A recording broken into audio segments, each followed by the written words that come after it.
கர்த்தருடைய பரிசுத்த நாமத்திற்கு ஸ்தோத்திரம். உபாகமம் 31 அதிகாரம் 8வது வசனம்.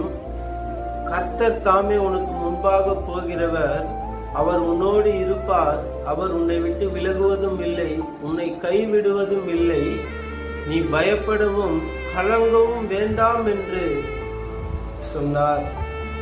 இன்றைக்கு உங்களை பார்த்து சொல்றாரு, அவர் உங்களோடு இருக்கிறதுனால, உங்களை கைவிடாததுனால நீங்க பயப்படக்கூடாது.